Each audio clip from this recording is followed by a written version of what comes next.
from the politics of peace to its more creative manifestation in art.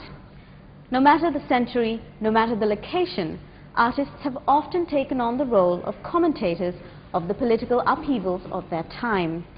We see this in Sri Lankan artists too in our final story this week, as we introduce the country's first ever art biennale. A series of old, unused warehouses alongside a small cobbled alleyway in central Colombo, an unassuming venue for a premier event, the Colombo Art Biennale 2009. Around noon on the 10th of September 2009, the opening of the Biennale, art enthusiasts strolled down the byway of Park Street and dipped in and out of the colourful warehouses which had metamorphosized into mini art galleries, holding art installations by 40 Sri Lankan and 10 international artists.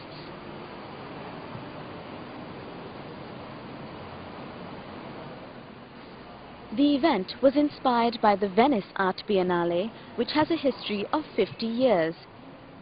That inspiration was taken up by Anushka Hempel, herself a gallery owner in Gaul. The result was this 4-day art festival, the first of its kind in Sri Lanka. This Biennale has been created to give these artists an opportunity to create in a way that they might not normally be able to create if they were restricted to a small gallery or a small hotel. By having the space to be able to really be creatively free to express and show their talent, and so for people to see just how talented Sri Lankan artists are, not just within Sri Lanka, but after the Biennale we'll be promoting this Biennale overseas. When preparing for the event, the artists were given only one instruction: to imagine peace. Their interpretations of the theme varied from the literal to the more abstract and made use of every conceivable medium. This is the first time in Sri Lanka that all these artists from different backgrounds, from different schools of thought, have come together under one roof and under one theme, imagining peace.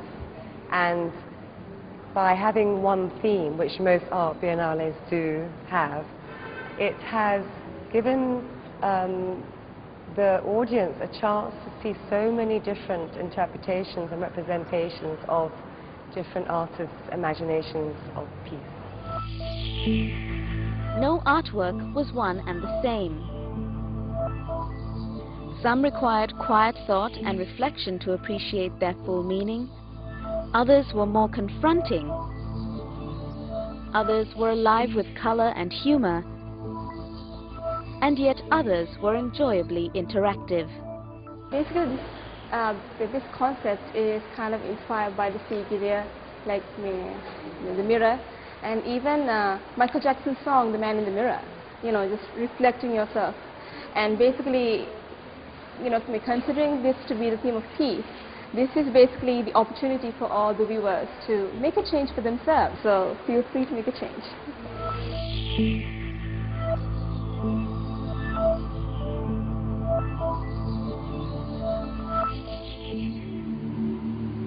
Despite the diversity in the installations and pieces of art, however, most attempted to stress on the importance of this crucial time in Sri Lankan history, that this was a country emerging from war, ravaged with old scars, but still pregnant with opportunities to heal. If you look here, you can't understand what you see, right? But you can see that it is in the shape of our country. And in here, you can see it reflected. You can see what it means. If you were trying to figure out what it said, here it is. Listen to the cry of a broken pearl. And the point of it is that you can destroy stillness, you can destroy quiet by the smallest movement, and how long it takes to come back to that point of stillness. Anoma Witewardena, whose 8 installations commanded a large space in 2 of the warehouses, made use of reflecting surfaces amongst other things to bring out her messages of peace.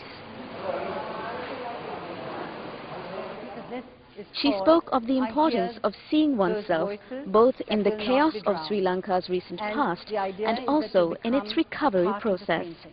And you slip in and out between the paintings and you see bits of yourself through the painting, right? And you see other bits of the painting, and so you become the painting. And it's about loss, it's about losing, but it's also about recovering and about moving forward. The lady's got her new bag, her box, she's maybe moving into her new home, the child is looking happy. So there are possibilities. Phoenix can actually rise out of the ashes.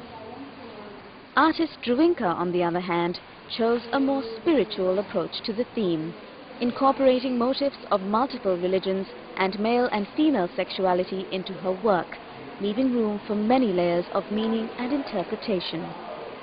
This lot was done especially for the show, and I've kind of used the spiritual, side to the. We all need, when we are in times of trouble, we all look up to some kind of a. So I've linked, there's Jesus on this painting. Maybe you can focus. Yeah?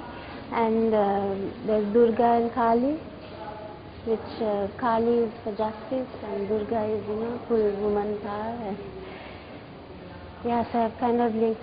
And the snake is used for, I practice the Kundalini, and kind of a link between all.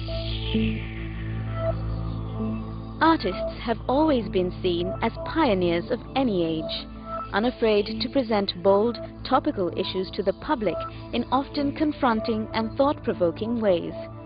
The artists of Sri Lanka are no different, and are committed to not only help form, but also question this new path towards peace and truth in Sri Lanka. I think what I'm hearing from people is, why are we talking about peace? We've got it. We're at peace. No need to discuss it any further. But I think we need to think, why did we go into war? Why have we, as a nation, a Buddhist country, been at war for 30 years? Why is there so much division? And my point in this little exhibition is to think about who is responsible for this war. And are we not, every one of us, colluding in this war? And therefore, are we not also responsible for the peace?